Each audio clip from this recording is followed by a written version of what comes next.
Hey there everyone, welcome back to Utility Sports. Really excited to be covering the Detroit Pistons. In today's video, I think the Pistons are on the brink of really discovering themselves with Cade Cunningham in this new era iteration of Pistons basketball. They've been so much more competitive this season. They've been a much more stable NBA team, especially compared to last year under Monty Williams. They just look night and day different, and I mean that in a very positive way. They actually look like a competitive NBA team. So Pistons fans, you should be extremely excited. If you are, make sure to leave a like and subscribe to the channel for more future uploads. And let's jump into it here. But first, what I want you guys to do is comment one pride down in the comment section. Pistons fans, Detroit fans specifically, you guys were going through it for about a half decade where Detroit sports, even longer than that, honestly, where Detroit sports were just not very good. I'm happy to say that we are past that era. The Detroit Lions are awesome. The Red Wings are looking up. The Tigers were even pretty competitive. And now the Detroit Pistons are as well. So comment one pride down below. Show your hype for the Lions. Show your hype for Detroit sports in general. And let's jump into that video preview here now. We're going to look at the Pistons and their current cap space. Not something we get to talk about very often during an NBA season. The Pistons presently have cap space. We'll talk about that. What does that mean for Detroit this upcoming trade deadline? We're also going to look at some of the tradable players, contract situations. What does Detroit have on their roster? What do they maybe look to do with some of those pieces? They're also going to be in a very interesting spot draft pick wise. They owe their draft pick out the door. We'll focus on all of the ramifications of that in today's video. We're then going to also focus on long-term cap space. What does that mean for Detroit? Is that something that they consider to do? Once again, that's been on the Pistons radar for a while.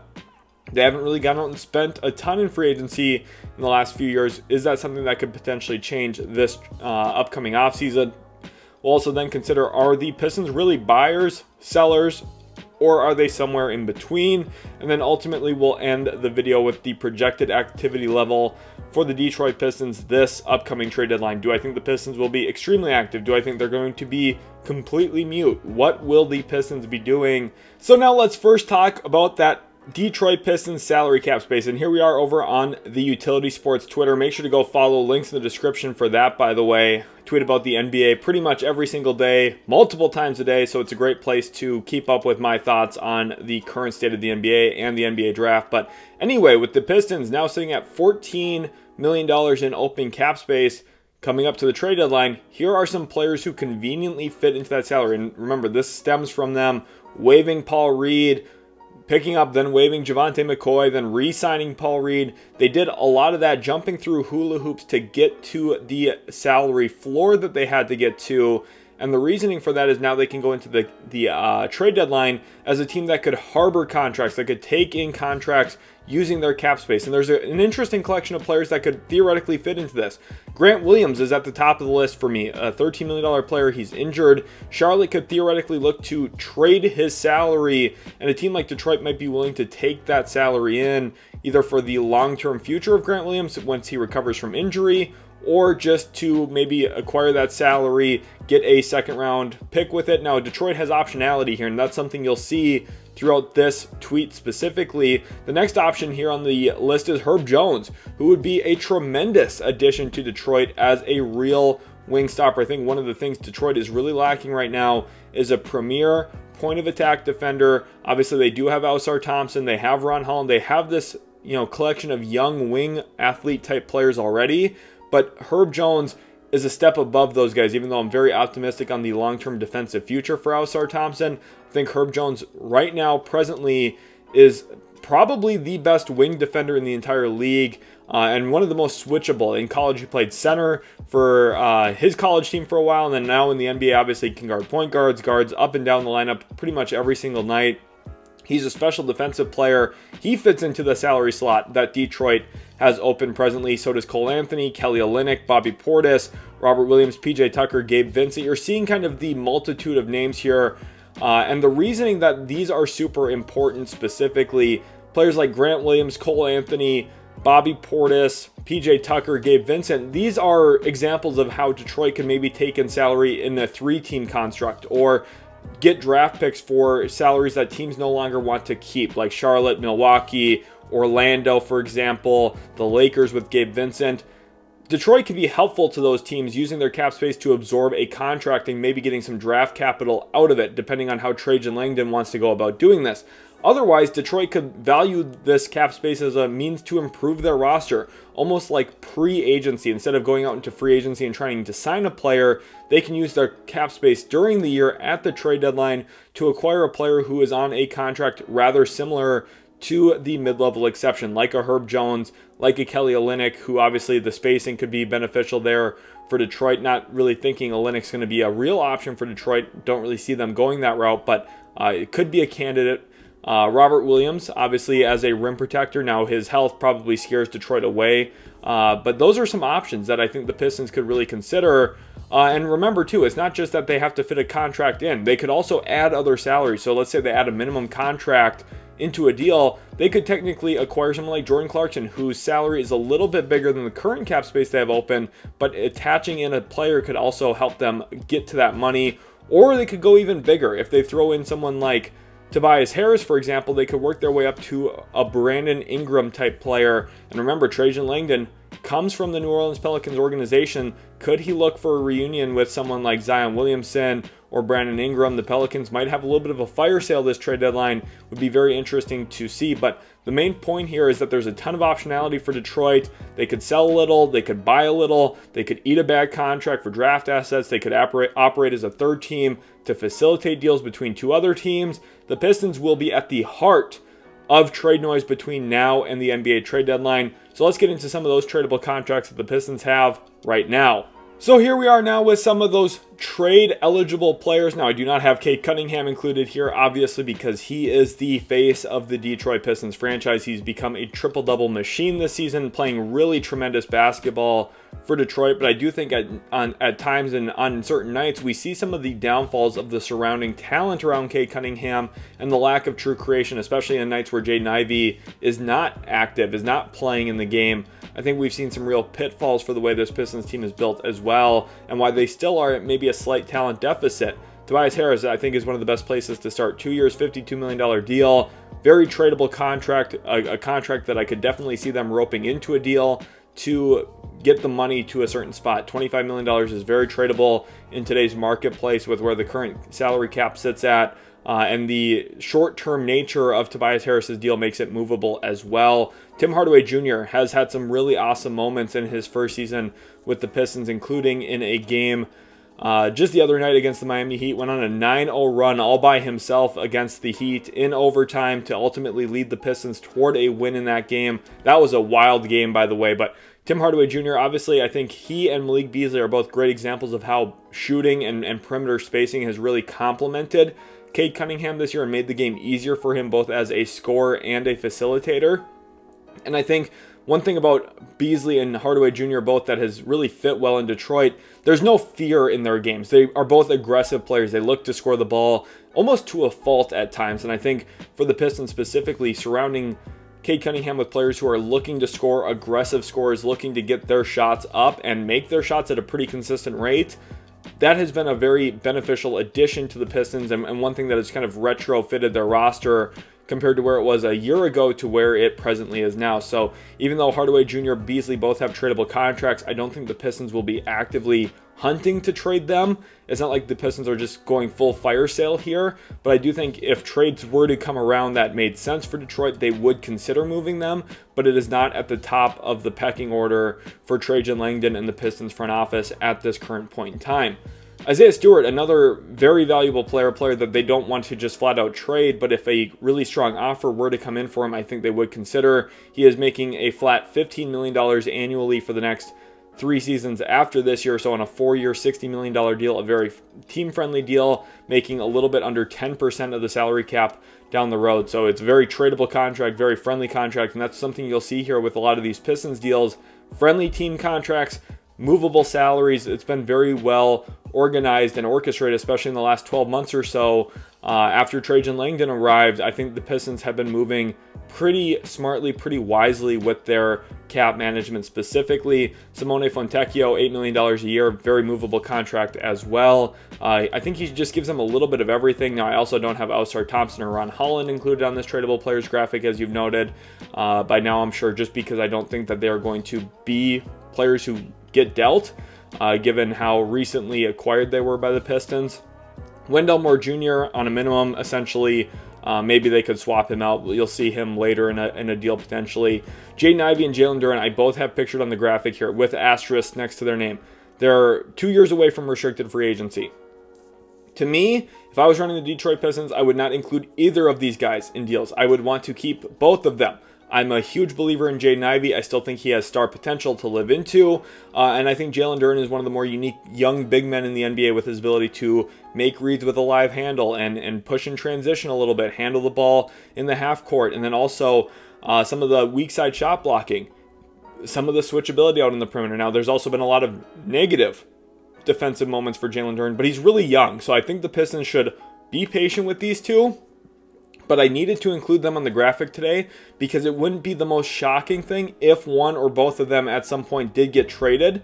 Now, again, I don't expect them to. I myself would not trade them, but I don't think that they are in the untouchable category right now in trade negotiations between the Detroit Pistons and other teams. Now moving into the draft pick situation for the Detroit Pistons. What future draft picks do they have control of? Which ones do they owe?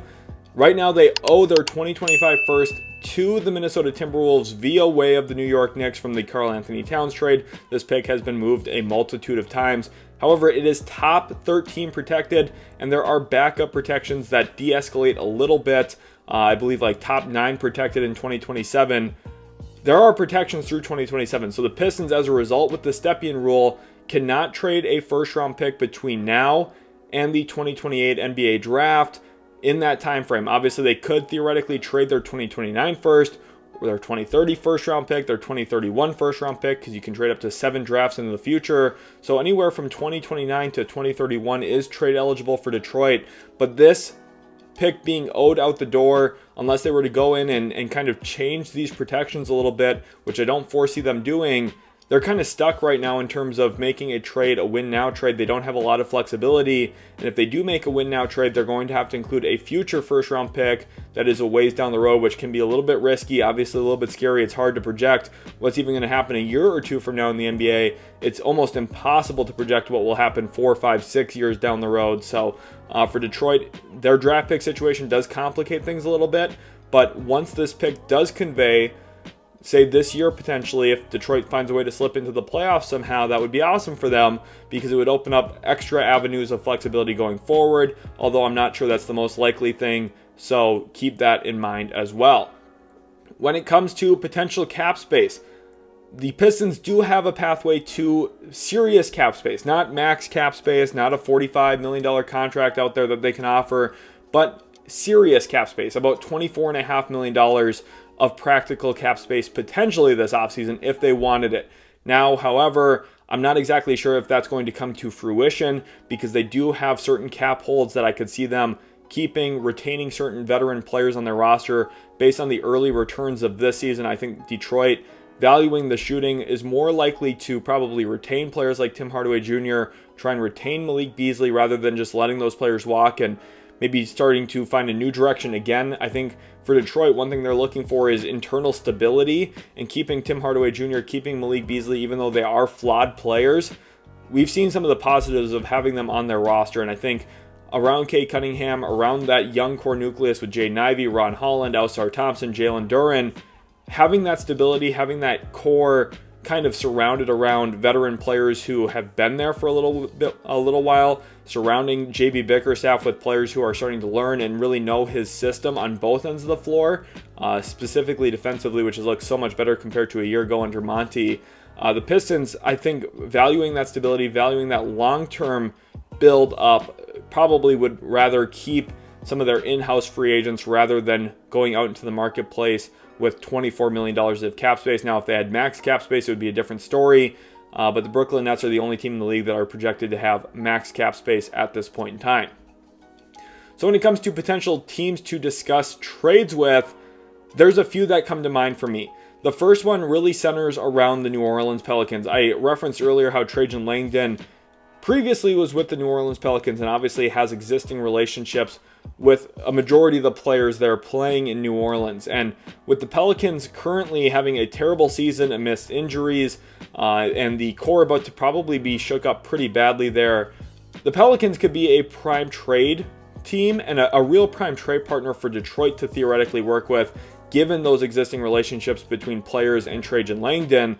And I think a potential deal for someone like Herb Jones, we've talked about already, would make a ton of sense to give the Pistons an elite wing defender. But also, if you look at some of the other players on the roster, we talked about Brandon Ingram making $36 million as an expiring contract. Could he make some sense as another shot generator for Detroit? We talked about how at times they have struggled to score when it's not Cade Cunningham making things happen. Brandon Ingram could alleviate some of those problems. Now, he does come with his own litany of injury history. Zion Williamson maybe would be an upside swing for Detroit to take on. Former number 1 overall pick, player who I think a lot of people coming into his draft viewed as generational. I didn't even have him number 1 on my board in that draft because of my concerns from the injury perspective. I just preferred Ja Morant over him. But I still had him number 2, and I still regarded him in extremely high light because he was incredible in his single season at Duke. Could Detroit take that bet on him? Could they take that gamble and risk putting an uber athletic forward like Zion Williamson, a 2-time All-Star in the Western Conference next to Cade Cunningham now in the East? That's something to consider as well. There's also other avenues where instead of just buying, maybe the Pistons try and prioritize future flexibility. Could they pull a 2031 first-round pick out of Dallas for Isaiah Stewart and get a couple of second-rounders, maybe a young player or two in that deal like an Omax Prosper? Now, Detroit has been rebuilding for a while, so I could understand why Pistons fans wouldn't want to make a deal like that, wouldn't have the stomach for that kind of trade. But if you're able to get future or unprotected picks or lightly protected picks from teams with uncertain futures, that could be really wise for the Pistons long-term as Cade Cunningham is ascending into his prime, say 4 or 5 years from now, really entering who he's going to be as a player for the long-term. Getting an unprotected Mavs pick down the road could be very beneficial as well. There's also smaller buy options, so not just going after a Brandon Ingram or Zion Williamson. Could they work with another kind of retooling, rebuilding team there in Brooklyn for either Cam Johnson, who there was a lot of noise that Detroit had interest in a couple of off seasons ago, or Dorian Finney-Smith, who, listen, we saw him succeed next to Luka Doncic in Dallas around a jumbo playmaker, heliocentric star-type player. We already know what kind of role Dorian Finney-Smith could fill for Detroit. 1A perimeter defender who stands in the corner offensively, knocks down catch-and-shoot corner threes. And while it's not going to add a lot of functionality to Detroit's offense, it's going to complement the way that they already play a lot. And because of that, I could see it as a very easy fit and implementing another veteran into the locker room for Detroit, adding to that stability long-term.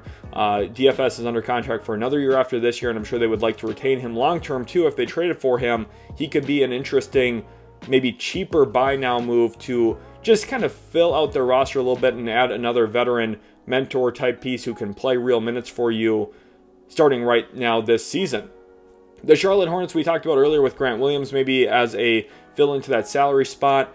The Pistons have a lot of functionality and a lot of different trade flexibility. And I think that's the key word from this video today. Flexibility. That word specifically is what makes the Pistons such a unique team because they can work with any team trying to dump salary. They can go after almost any player in the league if they use their cap space plus Tobias Harris's contract, if they use their cap space plus Isaiah Stewart's salary. They have so many different ways to get to different salary points. The Pistons could really be in on any player. Now, the issue is they don't have the draft picks to go after a true superstar like a Devin Booker or a Giannis Antetokounmpo if he became available, anything like that.